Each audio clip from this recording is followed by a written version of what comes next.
hacer ladrillo como hasta ahora. Vayan ellos y recojan por sí mismos la paja. De aquí en adelante no te van a dar bolsas de plástico para ir al supermercado, ¿ok? Ves tú a tu casa y trae tu propia bolsa y reutilízala. De aquí en adelante no vas a andar en vehículo por las ciudades. Ahora ves tú y anda en bicicleta. El uso de los recursos naturales debe limitarse porque eso es limitar la población. Es el decreto que el faraón pasa. Pero en su decreto obviamente hay una impopularidad porque de alguna manera el pueblo se da cuenta de que antes le daban paja y ahora ya no le dan paja. La gente se molesta. Leamos en Éxodo capítulo 5 versículo 15. Y los capataces de los hijos de Israel vinieron a Faraón y se quejaron a él diciendo: ¿por qué lo haces así con tus siervos? No se da paja a tus siervos, y con todo nos dicen: haced el ladrillo, y aquí tus siervos son azotados, y el pueblo tuyo es el culpable. Pues es que el faraón ve al pueblo como culpable, y Jesús te perdona. Jesús quiere quitarte toda esa culpa, y el faraón quiere castigarte por la culpa. Por eso te hace cantar: por mi culpa, por mi gran culpa. Porque tú siempre serás culpable. La culpa es del pueblo. Son muchos. Se han multiplicado. Se están consumiendo los recursos de la madre tierra. Son culpables. Y por eso ahora deben limitársele los recursos. Pero no vamos a pasar un decreto así. Es horrible, no. Vamos a decirles: mira, ahora no te vamos a dar bolsas plásticas para que ayudes a la madre tierra. Mira los pajaritos, mira a las praderas del bosque limpias de plástico. ¡Qué hermoso! Tú estás haciendo una gran labor. Ahora no se te dará bolsas de plástico, pero estás ayudando a salvar el planeta. Ahora no se te darán vehículos. Los vehículos son mucho más caros que hace 3 años y ya tú no vas a poder comprar un vehículo. Entonces no ha sido un decreto nuestro, no. Es culpa de la inflación, de la economía, pero eso ocurre solo. Nadie sabe por qué ocurre, pero simplemente los precios se duplicaron. Las personas aceptan esto, está bien, ahora andaré en monopatín, porque el carro se ha triplicado de precio, pero no es culpa del faraón, en lo absoluto. ¿Qué pasa entonces? Cuando las personas ahora aceptan felices el concepto de limitar los recursos y se autolimitan a sí mismas para cuidar a la madre tierra. Son ellas también draconianas. Ellas también tienen este mismo espíritu ateísta. No reconocen a un creador que es proveedor, creador de los cielos, de la tierra y los mares y todo lo que en ellos hay, y un creador que le provee inclusive a los animalitos más débiles, que son los pajaritos. No tienen brazos, no pueden acumular y guardar comida, y sin embargo andan volando felices por los cielos. Pero ¿qué pasa? Cuando el ateísmo se mete en el corazón de las personas, lo que viene es nefasto, sobre todo cuando hay hipocresía. Y ese cristiano piensa que porque está cantando y bailando en una iglesia no es ateo, cuando no reconoce la autoridad de Jehová, y eso lo hace ateo. Y dice que ya no estamos bajo la ley, sino que estamos bajo la gracia y que ahora puede pecar libremente. Entonces, eso lo lleva a aceptar todas estas teorías nefastas en donde él mismo ahora se autolimita, él mismo se inflige daño, se autoinflige dolor.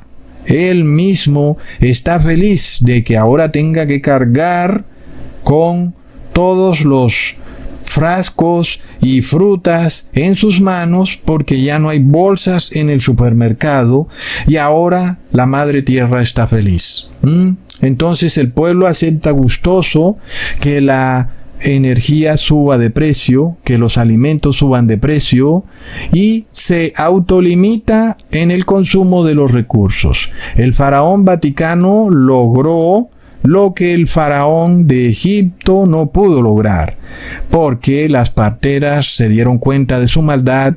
Pero acá, en el fin de los tiempos, las personas aceptan gustosamente el concepto que trae el Papa Francisco de limitar los recursos para salvar a la Madre Tierra, sin darse cuenta que lo que en verdad se está limitando es a la población. En la encíclica Laudato Si, en el numeral 105 leemos: por eso es posible que hoy la humanidad no advierta la seriedad de los desafíos que se presentan y la posibilidad de que el hombre utilice mal el poder crece constantemente cuando no está sometido a norma alguna reguladora de la libertad, sino únicamente a los supuestos imperativos de la utilidad y de la seguridad. Está claro que las teorías lamarquistas y malthusianas están muy presentes en las mentes de poderosos gobernantes en el siglo XXI, no solo gobernantes sino grandes empresarios y líderes religiosos, siendo el principal exponente el Papa Francisco, quien es el moderno faraón de Egipto, también con la bestia que sube de la tierra, que habla como dragón. Entonces, la encíclica Laudato Si, aunque se aparta un poco de la manera tan frentera como los otros papas hablaban del crecimiento poblacional, pero utiliza el límite a los recursos como una manera de limitar la población, toda vez que si no hay los mismos recursos, pues la población va a escoger limitar también la población. Es evidente que si una mujer o una familia pues no tiene los mismos ingresos que tenía antes, pues van a preferir quedarse con un solo hijo, y de esa forma hay una despoblación, hermanos. Entonces aquí aparece un nuevo concepto. Se lo inventaron y la población mundial lo ha recibido feliz. El concepto de la huella ecológica. Se lo inventó un señor llamado William Rees. Y veamos qué es la huella ecológica. La huella ecológica se mide en hectáreas globales por habitante y año, es decir, cuantificando el impacto de la actividad humana sobre el entorno, y eso funciona mediante un cálculo que se hace a partir de los hábitos cotidianos de cada persona en relación con la capacidad de la naturaleza para renovar sus recursos. Dicho de otro modo, calcula el total de superficie ecológica que se requiere para producir lo que consumes y a su vez calcula la superficie necesaria para absorber los residuos que generas. El asunto es este. Nunca antes el ser humano tuvo la capacidad de cuantificarlo todo, como hoy se puede hacer con la tecnología digital.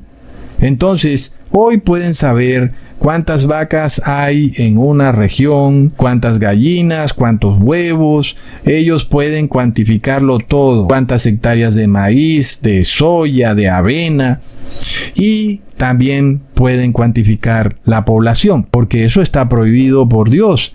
No se pueden hacer censos en la población según la ley de Dios, pero ellos van y hacen censos en la población.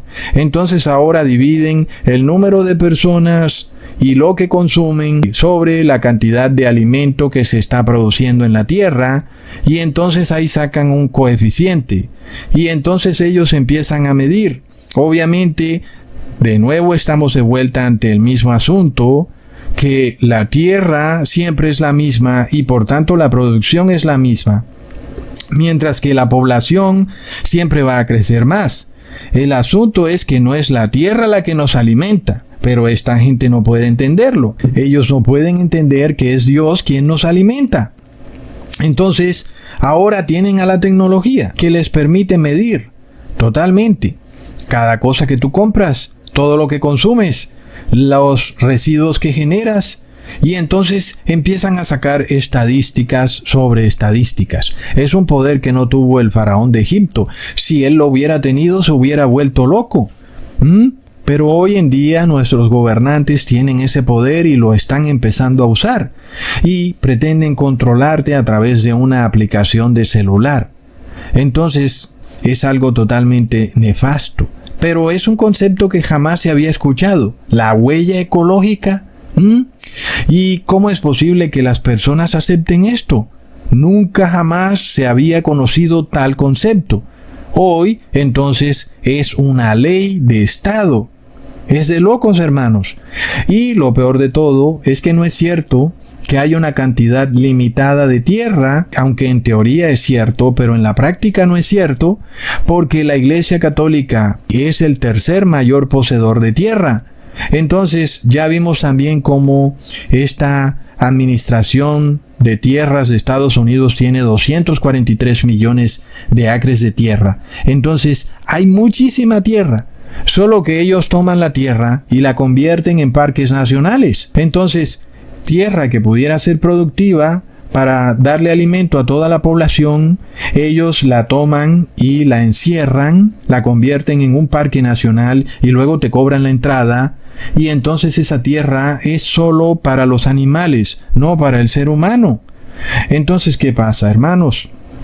Nosotros estamos viendo cómo poco a poco se va dando el cumplimiento de esa profecía, de que obviamente si siguen persistiendo en bloquear la tierra para que sea productiva, pues obviamente va a venir una terrible hambruna, como ya hemos visto que va a ocurrir. Entonces luego se inventan otro concepto todavía más nefasto que la huella ecológica, y es la huella de carbono. ¿Y de dónde sale eso, hermanos? Se lo inventaron. De un momento a otro aparece este concepto de huella de carbono. Jamás se había escuchado. Y hoy es convertido en ley de Estado. Y esto es mucho peor que la huella ecológica. La huella ecológica solo mira lo que comes y los residuos que produces. Pero la huella de carbono mira tu respiración, mira la cantidad de ropa que compras, mira los productos que compras. Es decir, te pretenden controlar de cabo a rabo, como dicen por ahí. Y entonces los grandes científicos de la Pontificia Academia de la Ciencia tienen un aparato modernísimo que puede calcular exactamente cuántas toneladas de CO2 están milagrosamente flotando en el aire, pero que muy pronto la burbuja terrenal global va a explotar. Así que la huella de carbono es un concepto 100 veces más nefasto que la huella ecológica. De locos, hermanos. Realmente uno se queda impresionado con lo que pasa en este mundo. Así que hay que poner atención, porque realmente hay una guerra espiritual bastante fuerte. Y estos cristianos que creen que ellos vienen de la evolución y que consideran que quien les provee de alimento es la madre tierra, van a aceptar gustosamente todo este tipo de leyes draconianas en su contra. Cada vez aceptan nuevos conceptos traídos e inventados del mismo infierno, como la huella de carbono, la huella ecológica, la casa común, el bien común. Nada de eso aparece en la Biblia. Y todo eso se lo tragan y lo aceptan y lo interiorizan. Pero cuando tú les hablas de la Biblia, se ponen furiosos y dicen que los estás atacando. ¿No es impresionante, hermanos? Es de locos. Entonces, este es el esclavo útil. El esclavo que Faraón quería. Él quería un esclavo que construyera sus ciudades de almacenaje y que no se fuera de su región, pero que tampoco se multiplicaran, sino que estuvieran ahí pequeñitos, como la raza débil, siempre débil,